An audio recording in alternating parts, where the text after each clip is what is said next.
Hi అండి. గోంగూర పచ్చడి తయారు చేసుకుందాము. చూడండి ఎంత బాగుందో. హోటల్లో ఉన్న టేస్టే వస్తుందండి నేను చెప్పిన విధంగా చేసుకుంటే. ట్రై చేసి చూడండి. ఫస్ట్ గోంగూర అండి. గోంగూర మనం బాగా క్లీన్ చేసుకోవాలండి. ఈ ఎండకి ఒళ్ళిపోయిందండి. మార్నింగ్ తీసుకున్నాను ఇది గోంగూర. ఫస్ట్ బాగా క్లీన్ చేసుకుందామండి మనం. ఈ గోంగూర మన ఆరోగ్యానికి చాలా మంచిదండి. గోంగూరలోని విటమిన్ ఏ, B1, B2 మరియు మ్యాగ్నీషియం, కాల్షియం, ఐరన్, కెరోటిన్ వంటి పోషకాలు పుష్కలంగా ఉన్నాయండి. ఇది రక్త ప్రసరణ మెరుగుపరుస్తుంది. బాగా క్లీన్ చేసుకుందామండి గోంగూర. ఇది బీపీని కూడా కంట్రోల్ చేస్తుందండి. ఇందులో విటమిన్ ఏ ఉండడం వల్ల కంటి చూపు మెరుగుపడుతుందండి. పచ్చడిలోకి మన గోంగూర పచ్చడికి వెల్లుల్లి అండి, తొక్క వలిచి ఇన్ని తీసుకున్నాను. వెల్లుల్లి ఎక్కువ వేసుకుంటే టేస్ట్ బాగుంటుందండి. వెల్లుల్లి కూడా మన ఆరోగ్యానికి చాలా మంచిదండి. గుండెను సంరక్షిస్తుందండి ఇది వెల్లుల్లి. జలుబు, దగ్గు లాంటివి రాకుండా మనల్ని కాపాడుతుంది వెల్లుల్లి అండి. ఎక్కువ తీసుకుందాము. మనం ఎలాగా విడిగా తినలేం కాబట్టి ఇలా పచ్చడిలో మనం ఎక్కువగా తీసుకుంటే టేస్ట్ కూడా బాగుంటుంది, మన హెల్త్కి కూడా మంచిదండి. ఇప్పుడు మనం పచ్చడికి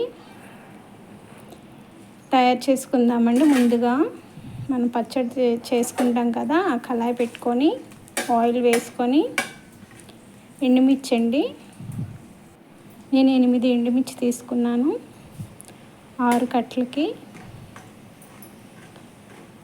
ఇవి త్వరగా మాడిపోతాయండి. కొంచెం వేగిన తర్వాత ప్లేట్లోకి తీసుకుందాము.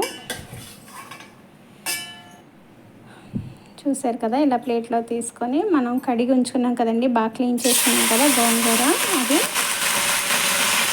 వేసుకొని బాగా కలుపుకోవాలండి. వెంటనే వాటర్ లాగా వచ్చేస్తుందండి గోంగూర, తెలుసు కదా. బాగా కలుపుకుంటూ వేపుకుందామండి.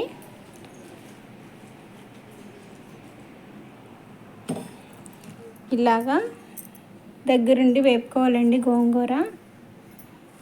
వాటర్ చూసారు కదా, ఇలా వాటర్ వచ్చేస్తుంది. వాటర్ ఉండకుండా మనం చూసుకొని కట్టేసుకోవాలి స్టవ్. కొంచెం చింతపండు తీసుకున్నానండి. పులుపు ఇంకా కొంచెం ఎక్కువ ఉంటే బాగుంటుంది కదండి. చూసారు కదా, వాటర్ వచ్చేసింది గోంగూరలోంచి.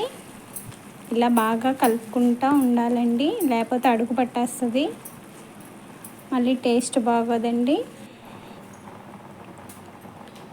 కొంచెం ఉప్పు, మనం ఎంతైతే కావాలో అంత ఉప్పు తీసుకొని వేసుకొని కలుపుకోవాలండి.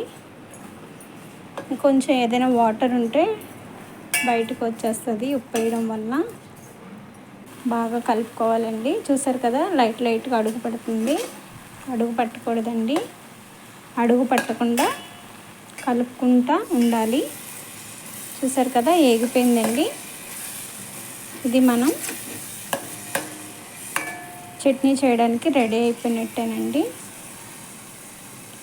స్టవ్ ఆపేసుకొని చల్లారబెట్టుకోవాలండి. ముందుగా మనం తీసుకున్నాం కదా వెల్లుల్లి, ఎండుమిర్చి, మిక్సీ జార్లోకి తీసుకొని ఒకసారి మిక్సీ చేసుకోవాలండి.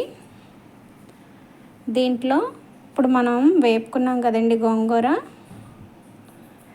అది వేసుకొని మిక్సీ చేసుకుందామండి.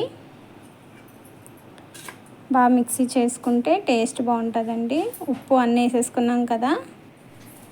ఇప్పుడు తాలింపుకండి పచ్చెనపప్పు, జీలకర్ర, ఆవాలు, వెల్లుల్లి, ఎండుమిర్చి, కరివేపాకండి. తాలింపు కోసం రెడీ చేసుకున్నానండి. చూసారు కదా, అదే కళాయిలో కొంచెం నూనె వేసుకొని ఆయిల్, ఇప్పుడు మనం తాలింపుకు తీసుకున్నవన్నీ వేసుకొని బాగా వేపుకున్నాక ఇప్పుడు మనం మిక్సీ పట్టాం కదండి గోంగూర, అది వేసుకొని కలుపుకోవాలండి. ఆయిల్ కొంచెం ఎక్కువే పడుతుందండి. చూసారు కదా, ఆయిల్ కొంచెం ఎక్కువే పడుతుంది. నేను మళ్ళీ వేసుకున్నానండి. ఆయిల్ కొంచెం ఎక్కువ వేసుకోవాలి. టేస్ట్ మాత్రం హోటల్లో ఉన్న టేస్ట్ వస్తుందండి. ఒకసారి ట్రై చేసి చూడండి. ఇది మన ఆరోగ్యానికి కూడా చాలా మంచిదండి. గోంగూర పచ్చడి కళ్ళకి చాలా మంచిది.